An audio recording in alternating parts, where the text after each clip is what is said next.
Good afternoon, Poe fans. Welcome back to Poe Discussions with Carmen and Jeanie. Hey, Jeanie, how are you today? I'm doing very well. And yourself, Carmen? I'm doing very well. It's a great afternoon. I just got back from my trip yesterday all over. We went through 7 states and saw some Poe things. So I am charged up, ready to Poe today. Woohoo! Yes, I've managed to stay inside out of this, hell heat, and that's my traveling right now. So Absolutely. Well, we have a very special guest today, and his name is James McKenna. Welcome, James. And if you will tell us a little bit about yourself. Well, I was born and raised in New York City. And, back at a time when New York City was different. It was old New York City, back in the 40s. Okay. Right. So I've been around a while. Recently, I had written a book. But prior to that, going back a little bit, I came from an era where reading was stressed. Reading was top on everybody's list when in school. And I love vocabulary. I used to walk around with a small dictionary in my back pocket when I was a kid. Oh, very cool. Well, it was an era that, the subway, for example, was only a nickel.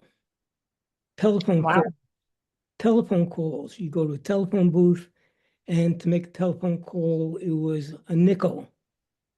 It didn't move up to a dime till the early 1950s, around 1951, I think. Okay. Right. So at that time, I was an avid reader, and but mostly nonfiction. Okay. Mostly nonfiction. But in school, they stressed fiction. English classes. Yes. And so there I was reading fiction as well. And today, here I am in Minnesota. Okay. And happily married to the best woman in the world. And awesome. Because of her, I wrote the book. Oh, that is amazing. That is awesome. Well, how did you end up in Minnesota from New York, though? I mean, we met through mutual friends. Okay. And we hit it off, and here I am in Minnesota. Nice. Yes. And I like Minnesota. I have visited there once, and it is absolutely beautiful. Absolutely loved it. I guess the weather wasn't that much different, was it, from New York to Minnesota? A little less busier maybe, but the weather kind of the same, I guess. Well, Minnesota is wide open, compared to New York City. Oh, yes. I mean, you have grasslands, and you have a lot of farms out here. And didn't have very much in New York City, in terms of farms. We had Central Park, a few other parks, but that was it. Yeah. Okay, now you're talking about, I got to interrupt just a second, because I immediately started thinking of the Newsies when you were talking about everything being reading and about the newspapers and everything being a nickel. And I got this vision of all the newspaper boys on the streets and the newspaper caps. And but I was just wondering, were you one of the newspaper boys? Were you a newsie? No, I didn't sell newspapers, but they were all over, on just about every corner. Yeah. You found the boys selling newspapers. Yeah. Newspapers, some of them don't even exist anymore. Oh, I know. I know. It's a kind of a lost art, really. We had the Daily News, we had the New York Times, we had the Herald Tribune. That's not here anymore. Doesn't exist anymore. That's right. Same thing with the Mirror, the Daily Mirror. That's gone too. That's the nature of the place. Yeah. Well, one thing I was going to mention, I'm a current teacher and Jeanie is a retired teacher, and she's taught I call it the big four, all four of, English, math, science, social studies. I've taught social studies and English, currently teaching high school English. And you mentioned that in school, fiction was what was stressed rather than nonfiction. And I think, Jeanie, wouldn't you say that that's kind of what we were like encouraged to read too during our era? But Yeah, and the thing about it is that the encouragement also depended upon the subject.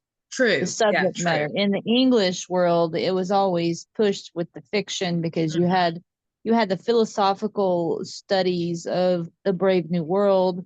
Then you also had the iconic Shakespeare with the iambic pentameter, and those types of things. But then on the other spectrum, then you had social studies where you were pushed for nonfiction because you were encouraged to read things like the Mayflower Compact, the Magna Carta, the Declaration of Independence, and all of those. So it was very much a blending.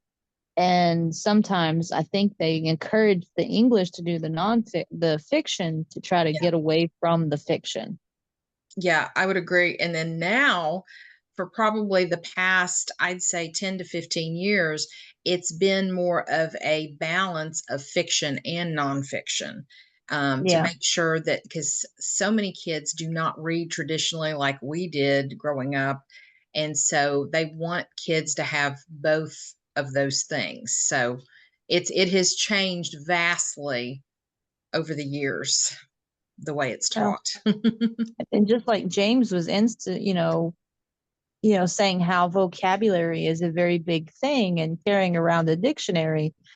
And I think that's part of the reason why we're trying to push, well, at least the school system is trying to push the nonfiction back into place. Yes. Is because the vocabulary has gotten so slang that a lot of people can't interpret it or read it or contextualize it. Because I know when I was teaching the Mayflower Compacts, they have these Lexile reading levels now, to where they put that the Mayflower Compact, even though it's not even 200 words long, is at a 13th grade level, basically freshman college level reading. These children can't. I mean, some college levels can't even read at a college level. I hate to say it, but it is.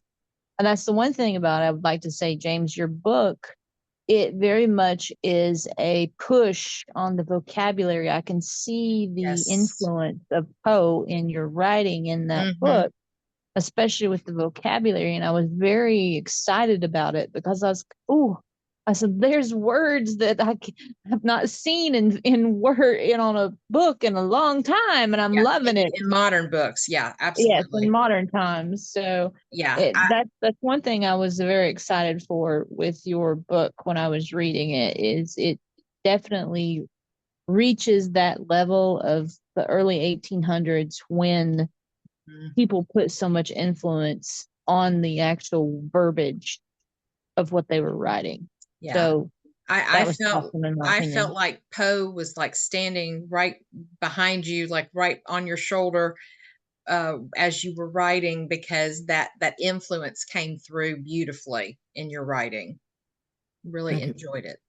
So I know there are some things you don't want to give away about An October's Journey, but tell us a little bit so our listeners and our viewers will be able to kind of grasp a little, like they can read about it, but we just wanted to hear from you a little bit about the book.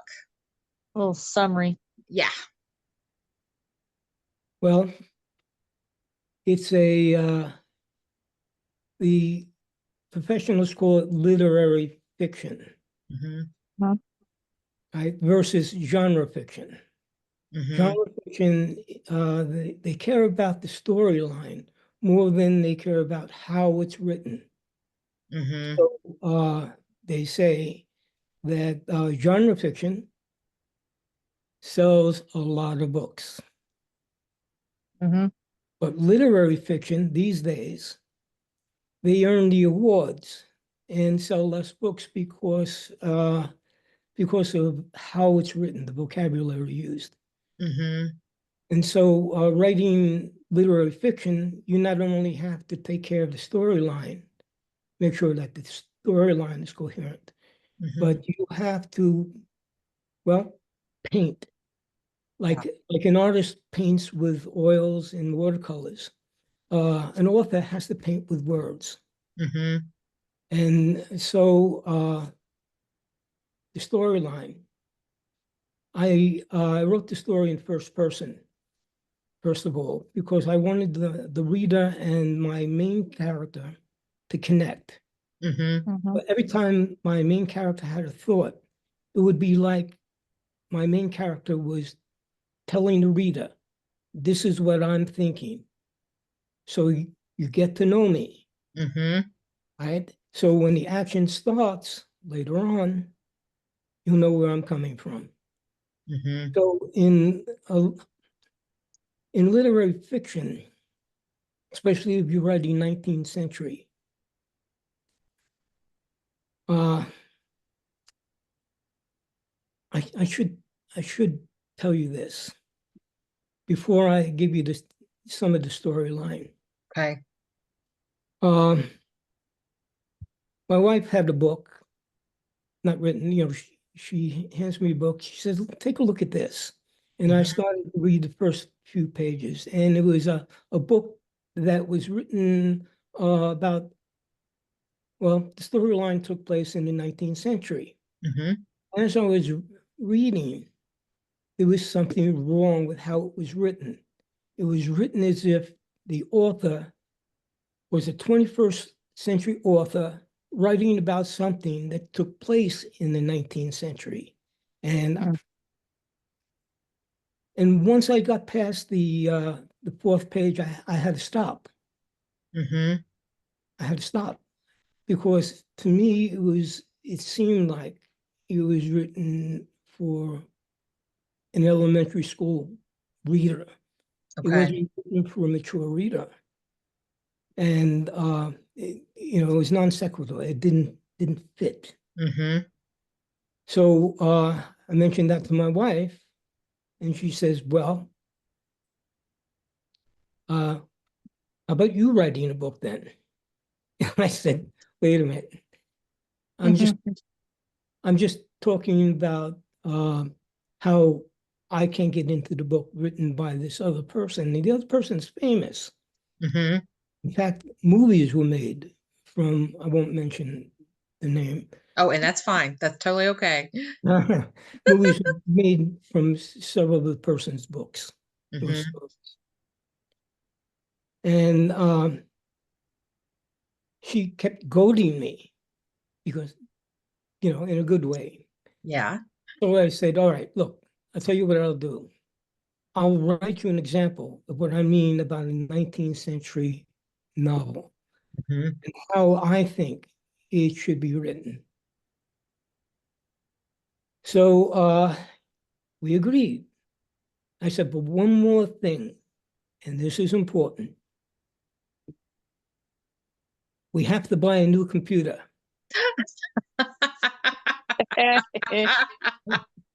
That's a deal. I said, if you buy a new computer, I'll write you a book. right? So she bought the new computer. Now I was locked in. What could I do? Yep. So I made the promise that I fulfilled the promise. So I told her, okay, I'll write the book. The problem was that I was writing a 19th century novel, but I had to feel like I was in the 19th century writing a novel. I didn't want to be a 21st century writer writing a 19th century book. So I didn't get started for 2 weeks because I had to think about it. Yeah. And I had to put myself really in the 19th century when I, sat in front of the computer, the new computer. So I started to write after 2 weeks. And in the 19th century novel, there's character development early in the book. So they spend time developing the central character, and they pay attention to the times and the culture that central character is in. If he comes from a wealthy family, a well-educated family, it's got to be brought to the fore. The reader's got to be aware of that. However, all the characters fit with each other. Now, having said that, Edgar Allan Poe is a character in the book. Yes, I loved that. But I wanted to show a different side of Poe. No one person is all this or all that. We're all composites. And I saw Poe a little differently than most people, and I'll explain that later on. But in the book, I wanted to show a lighter side of Poe, and I wanted to show the more human side of Poe. So I made him an essential character. Now, storyline. On the occasion of the main character's 22nd birthday, there's a party at the wealthy, well, he's very wealthy, and there was a party at his home. And one of the invitees was Edgar Allan Poe. And that evening, Edgar Allan Poe gives my central character, Jonathan Brant, a very special gift. And this gift involved the central character having to embark on a journey, a one-of-a-kind journey. Edgar Allan Poe needed an attorney, and Jonathan Brant was a young 22-year-old attorney. And he needed him for a special trial that was to take place in an old Puritan town. And I'll just say this, it was a witchcraft trial. Right? And central character, Jonathan, thought this was some kind of play that Poe had arranged, that it wasn't real, it was all staged. And he accepts it. And then the journey begins. All right. Now I've got to say this. When we look at the 19th century novel, let's say Charlotte Bronte, Jane Eyre, right? A lot of people think of Jane Eyre as a romance. Yeah. Right? Rochester, Jane Eyre and Rochester. The thing is that she doesn't meet Rochester until chapter 12. So you have all that buildup before she even meets the man she falls in love with. Yeah. That's 19th century. Right? So I had to make the reader comfortable with, give them the feel of the 19th century and how society was, how everything was orchestrated so that they would have the feel of being there and not just, reading about a story that takes place in the 19th century. I'll say this. It's a one-of-a-kind adventure. It's not, nothing about it is common, where all you do is change the names of the characters and change the places, and it's still the same old storyline. No, this is something new. I didn't want to give them anything that was already manufactured by other authors. Yeah. Then there's this. I fill the book with surprises, especially at the end, because the end is very, very important. Books have got to have an ending because that's the nature of the mind. And the mind needs, it needs fulfillment. In other words, if I were to say to you, dan, dan, dan, dan, Dun, dun. all right, but you had to finish it, right? You had to finish it because it needs resolution. Right.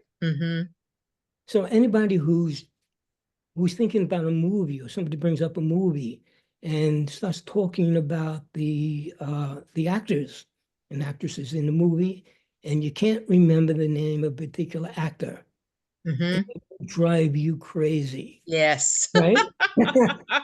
You start going through the alphabet, A, B, C, until you come up with the name of the actor. You can take a breath. Right? So I had to give really super endings. I doubled the ending. I gave one ending and then I gave a second ending. Right?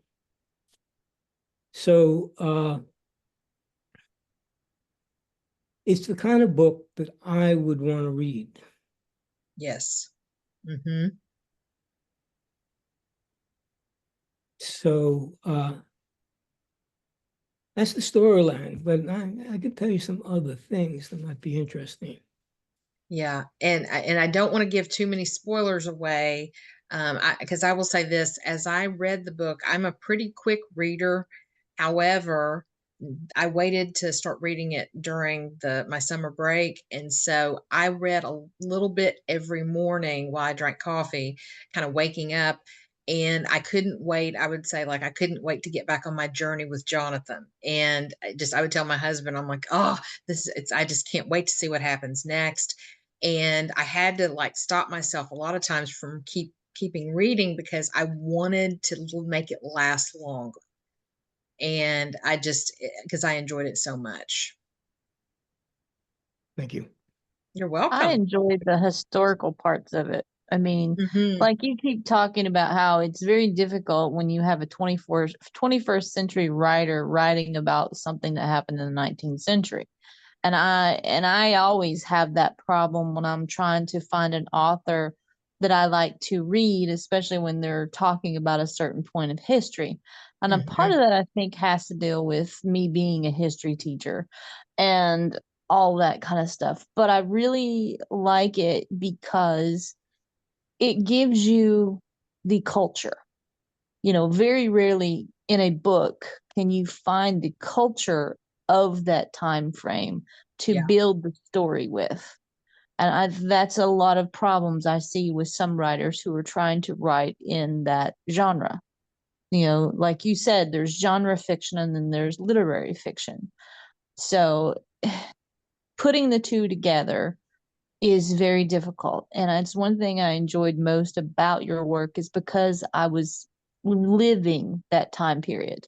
Yeah, I I felt was the same seeing it way. through I was seeing it through the eyes, like the feel of sitting in that room, of knowing that the only heat wasn't a central heat and air that was blowing in the vents. It was, the only thing you got was the fireplace. If you wanted heat, you had to have something that was burning.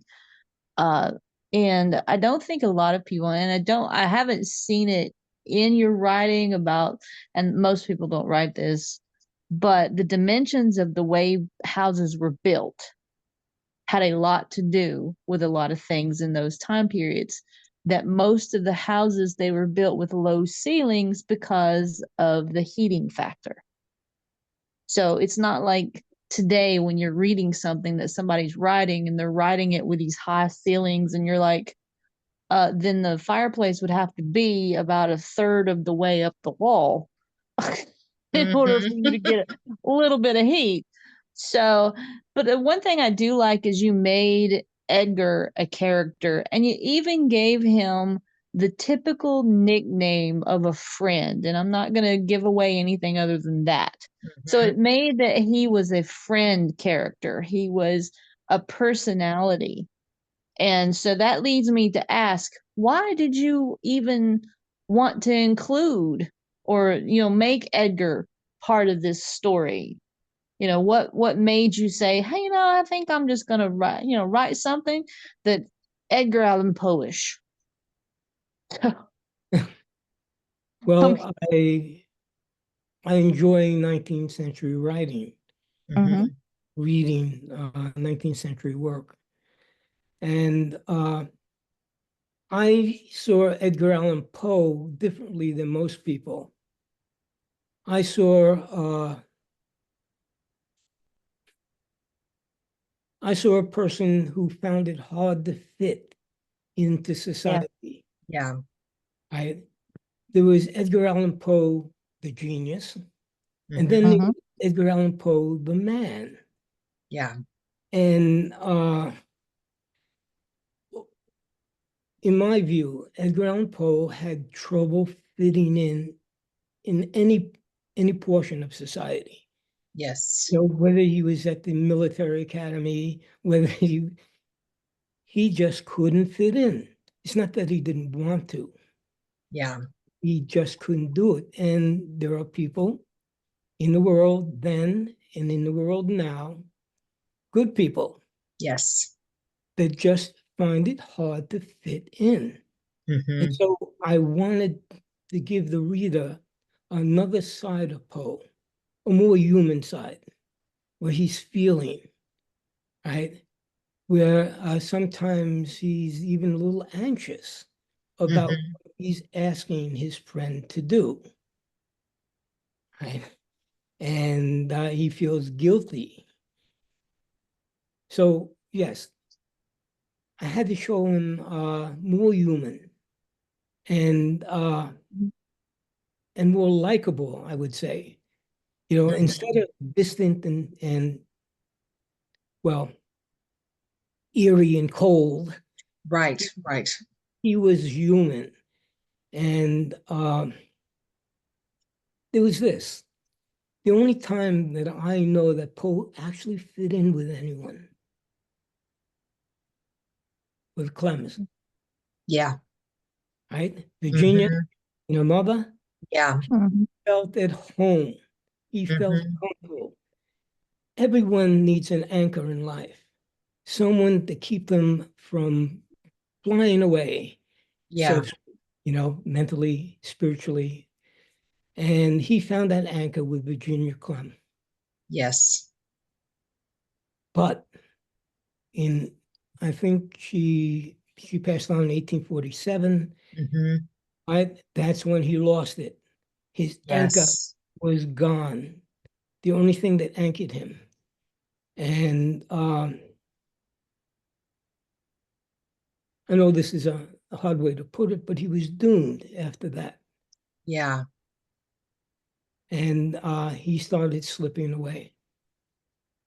And it took a couple of years, but eventually he gave up. Yeah. And my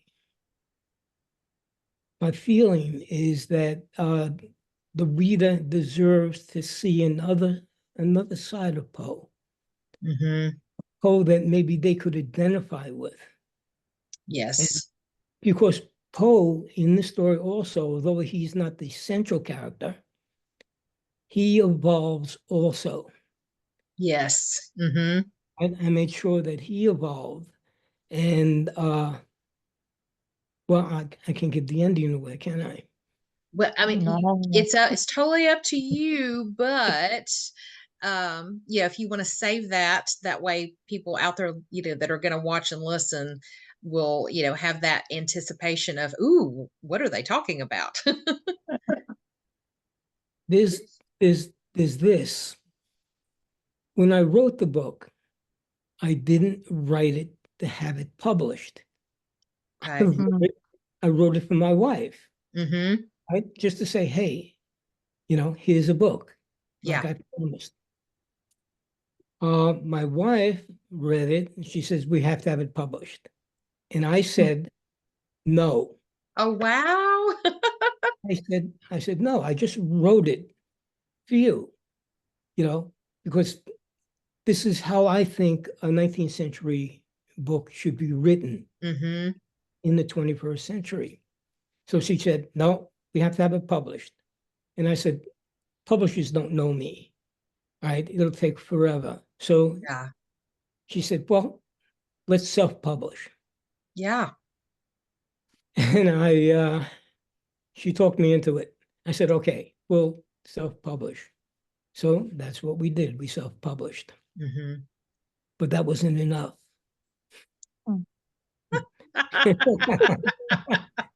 Right? So what she does is she says, we have to send it out to get it professionally reviewed. Mm-hmm. Yep. We need professional reviews. So I said, well, uh, do we have any relatives? And that wouldn't work. She said, no, professionally. So what we did is we sent out to two organizations, international organizations of professional reviewers. Mm-hmm. And they both rated it 5 stars. Wow, that's Nice. awesome. Yeah, well, one called it a work of literary genius. This is what one reviewer called it. And Mm-hmm. between you and me, I'm just me. All right. And I just wrote the book Mm-hmm. for the enjoyment of writing the book. Mm-hmm. Well, that wasn't enough for my wife.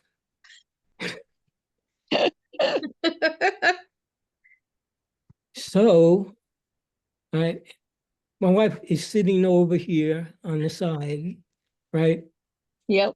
like this. Oh. Giving you the Oh, look. yep. All right. So then she tells me, well, we have to enter it into some contests. Mm-hmm. And I said, no, I said, you have millions of books out there, and hundreds and hundreds at any one time, entering these contests. So she talked me into it. I said, okay, I acquiesced. And I said, send them. Mm-hmm. So we entered 3 international contests. Oh, that's great. Mm-hmm. And it wasn't bad. It came That's out, good. it came out much better than I expected. That's wonderful. On one, we took gold with Nice. the Literary Choice Award. Another, we took first place in paranormal fiction. Okay. Oh, And in another one, we took the 2023 Gold Award, and the book was named 2023 Book of the Year. So yeah. Congratulations on all of those. That is wonderful. uh, it's all right. But thank you. It was a surprise. Well, those are good surprises. I mean, it can be daunting, I know, to, want to put your work out for someone else's review in itself. But at the same time, it's like, wow, I didn't realize this would be such, such an accolade for something you kind of just you didn't really mean for it, I guess, is the way it's coming across to me. You didn't mean for it to be a public venue. You were doing it for Yeah. one person and one person only. Right. So I was doing it just for something to do, to Yep. occupy my time, and because also I promised to do it. Yes. Now it seems I'm turning into a writer. Okay. Here I am in my dotage, and I'm turning into a writer. So it's something to do, and I like it. That's wonderful. Yeah, that's always the plus about, there's always the saying that if you can do something that you love to do and enjoy it to the point to where it's not really something that's work. Thank you. Yeah. Takes work. So, but that leads me to ask the question, who did the cover? Because the artwork is phenomenal. Yes. Thank you. I did. Woohoo! It is amazing. Since we were self-published, we looked around for a book cover artist, and there were a lot of them out there. And I looked at their work, and I didn't like what I saw. I'm not saying that there aren't really good ones out there, but the ones that I had free time that we were able to devote some time to, my book. Right. It was too cartoonish. Okay. Yeah. I mean, there are really a lot of good book cover artists out there. Couldn't find any. So I have some experience with Photoshop. So I told my wife, look, I'll design the cover. Because originally, we just had the title of the book on there. Originally. Then we upgraded, and I put a picture of Poe on there. Okay. That wasn't good enough either.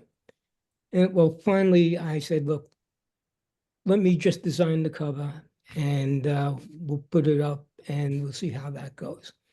So the cover of the book that you're reading now, I designed on using Photoshop. Well, you did a beautiful job. It fits the essence of the book just wonderfully. I can't. I'm trying to think of all the different adjectives of what's going through my head. Well, yeah, and I mean the colors themselves are so I guess they speak their own language. Not just the pictures, but the colors, the whole ambiance of the cover is a story in itself. Yeah. And that's one of the things that draws me to it. And it's like Poe is there, but like from one of the parts, and one of his famous words is, a dream within a dream, one of his one of his writings. And that's kind of what I get when I look at the vision on the front of the book. It's like it's a dream within a dream, but yet it fits so perfectly with the month of October, because that's one of my favorite months. It's the fall of the year, and the colors and the the whole ambiance, and then the person that's walking carrying the death of a salesman comes to mind from Arthur Miller, walking down, and he's walking on a cloud of paved road, and it's like I said, it tells a story in itself. And that's one of the things that it's very, very unique and wonderful to go along with the book. So, yeah. good job on that part. I also think of, Jeannie, you said, it was the month of October, which is kind of part of a line out of Ulaloon by Poe. And so that's Mm-hmm. one of my favorite poems that he wrote. And it gives that feeling of that poem. Yeah, there's just so much ambiance into the whole cover that it makes Mhm. me just put it with the story on the inside, and it makes it that much more. Yes. One more thing, now that Uh-huh. I thought of it. In chapter 4, there's a poem, and it was a poem that forms, in Poe's mind as he's falling asleep. Mm-hmm. Poe didn't write that poem. I wrote the poem. Oh, okay. Yeah. So, because there are people that have read the book and they couldn't find that poem in any of Poe's work. Mm-hmm. Yep. And so I'll just clear that up now. I wrote that poem. Yeah. Yeah. That's good. I mean, Yes. it fits so well that people we're trying to find it as part of Poe's work to know that it's your work. It just shows how much, you are integrating the wonderful world of Poe into the work itself. So Yeah, that's great too. absolutely. And So, when was your first introduction to Edgar Allan Poe? Oh, I would say in school Mm-hmm. Mhm. in the early 1950s. Okay. And we were going over some poetry, and The Raven came up. Mm-hmm. And the one thing about The Raven, that particular poem, it was written in octameter. And the problem with that is he ruined it for everyone else. And Yep. Yes. any, Oh. any other anyone who writes poetry in octameter Mm-hmm. is hard pressed to not sound like Poe. I agree. I totally agree. He captured the octameter and ruined it for everyone. Yes. Oh, I know. Yeah, most of my students have read The Raven before they get to me in ninth grade, and they're like, "Are we going to read it again?" And I'm like, "Well, we will use it for a writing essay, but not we're not going to like read it." And they're like, "Oh," because they love it. The So since you self-published this book, James, and you've gotten such great accolades for it, do you have any other books on the horizon that you might be working on that may have a Poe influence or something else that we can look forward to? Well, actually, I do. I Woohoo! have. Yay! Here I am, turning into a writer. Uh, Uh-huh. Before I tell you, I just want to say this before I forget. Okay. A book has got to be written for the reader, right? Yes. Mm-hmm. So Yes. I wrote the book, like I said before, it's a book that I would want to read. So I Mm-hmm. read it for the reader. At that time, me and my wife. Mm-hmm. So what I have in mind, and I started it, was it's a series of books. Okay. The world's most unusual detective. Ooh. I mean, he is the rarest detective you'll ever find Mm-hmm. in the world, living or dead. All Oh, right. okay. I'll just say that. Okay. Um, Here's the thing. It'll be a series of books, Mm-hmm. but uh, each book will involve one particular case so that it's not open-ended. you read the book and the case is solved, right? Then in the next book, new case and a new resolution. Okay. Okay. So, because I don't want to, how can I explain this? I don't want to trap the reader into having to read a second book Yes. in order to resolve everything that was supposed to be resolved in the first book. I can't do that. It's That not me, makes sense. Yeah. right? I don't begrudge anybody else doing it, but I can't do that. I have very little ambition. I Yeah. I enjoy writing now, but I have no illusions of grandeur, and I have no, I'm not grasping for anything. Right. It's just something for me to do. Now that readers out there would enjoy the work. Nice. Absolutely. Now, with the new series, is it going to take place in the 19th century as well? Uh, If you don't want to give it away, it's okay.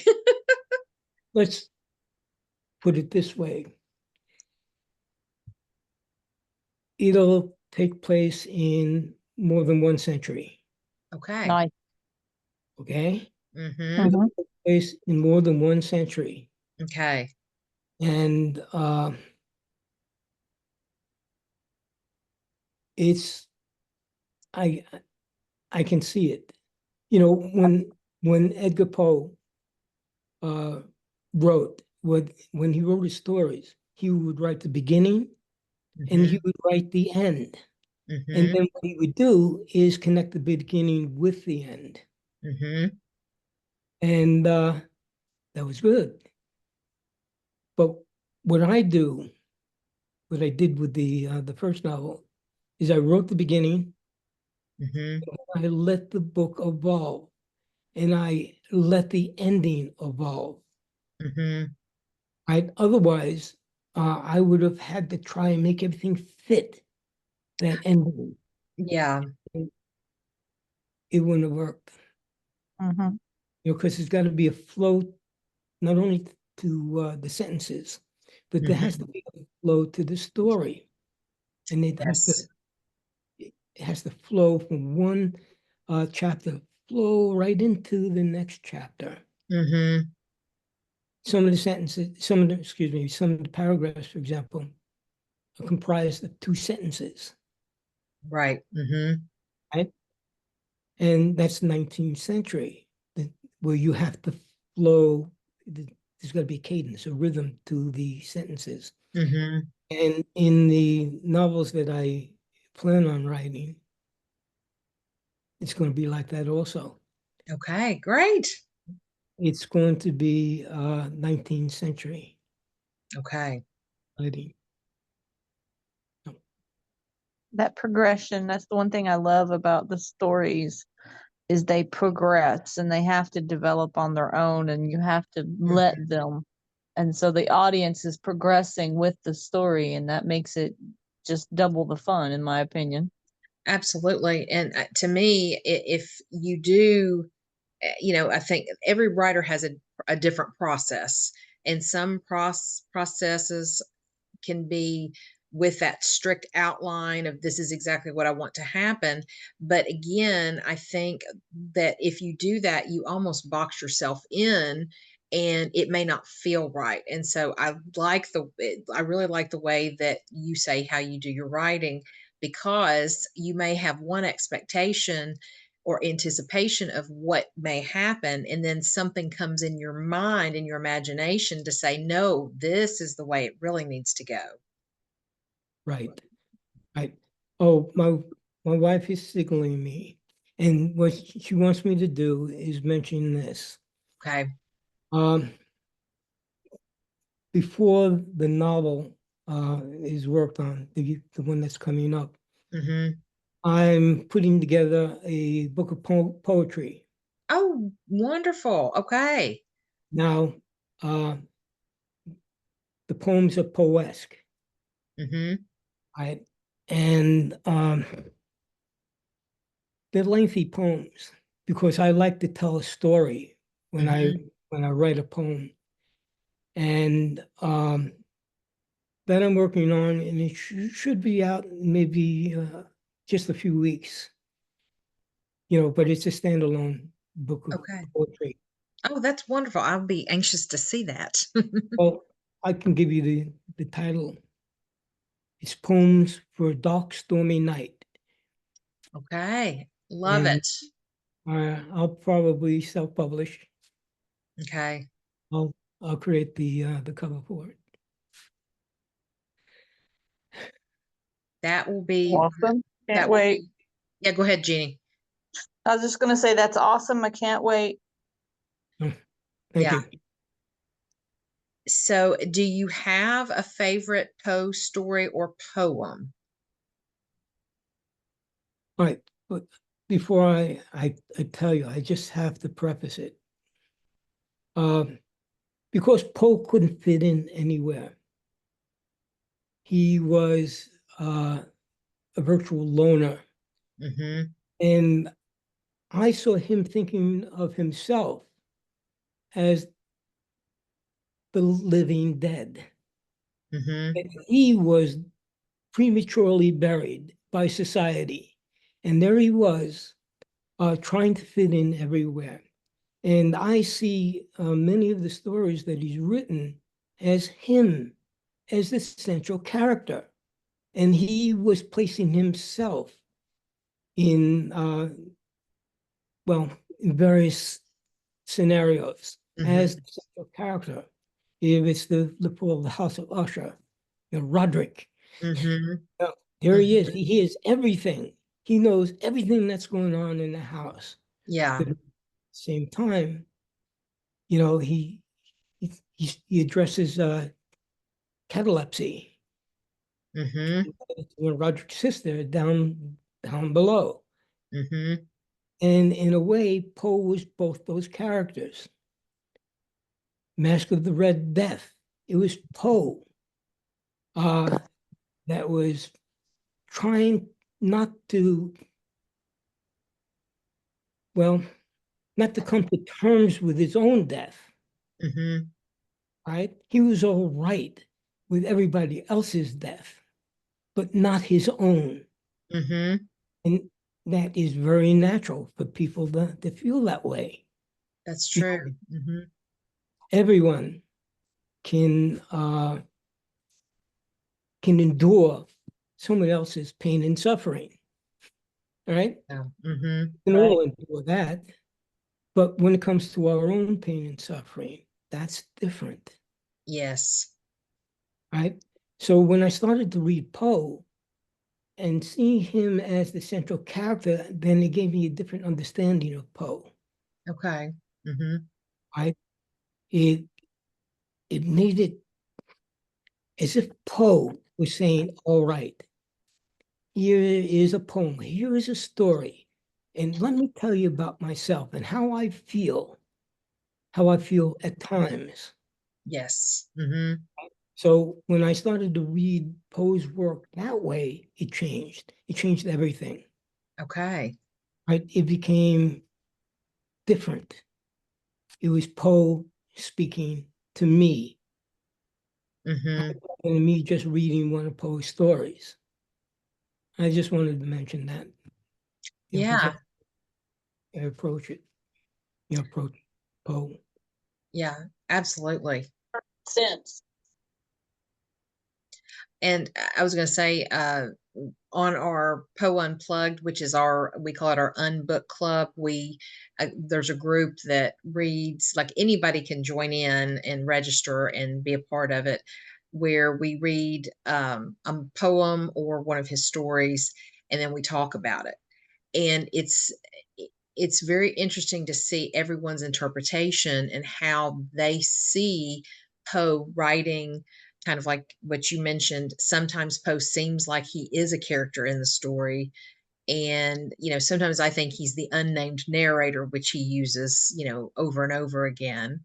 And so one thing I know Jeanie always mentions this, and I'm surprised you didn't jump on that, Jeanie, is, Poe leaves everything up to the reader's interpretation, which is so wonderful because your imagination can just go many different directions with how he wrote his pieces.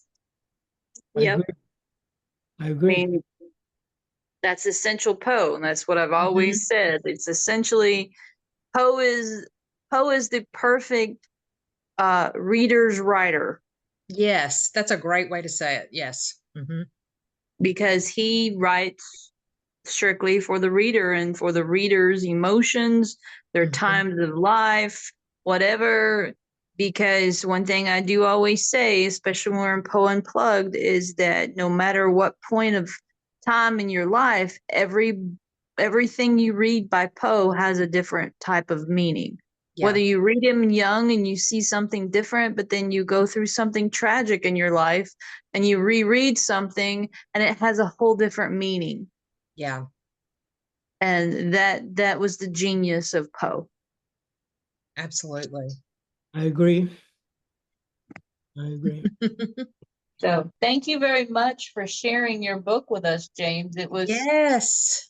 very much an homage To the man and the humanity of who he was and who he could have been, and maybe who he is to each individual that loves Poe. Yeah. He's the friend. He's the friend that we always want. Absolutely. Thank you for having me. Yes. No, this has been wonderful speaking with you about you and your book and what's coming up next. Are you do you go to any events to promote your book or do book signings? Well, actually, I have 2 events coming up, and I Oh, have to great. read them. I have one, it's a book festival, Deep Valley Book Festival in Mankato, Minnesota, on Okay. October 5th. Mhm. Then there's the Minnesota Craft Collectives Autumn Market in Albert Lea, Minnesota, on November 9th and November 10th. Okay. Wonderful. And basically that's it, for Okay. now. Well, that's great. And so if you're viewers and listeners, if you're in the Minnesota area, you need to go check those out. Thank you. Yes. So again, yes, thank you so much for joining us. Again, this has been a very enjoyable afternoon with you. Yes, and can't wait for your next series of That Detective, because I want to Yes. know what is going to be up with that. Yes. Yeah. Huge detective fiction fans here. Yep. Thank you for having me again. Yes. Yep. So, We hopefully will speak again in the near future at some point, and maybe even catch you at a book signing or something down the road. You never know. yes. That could happen. Anything can happen. That's right. That's right. Well, Jeanie, on that note, We are Poe Poe out.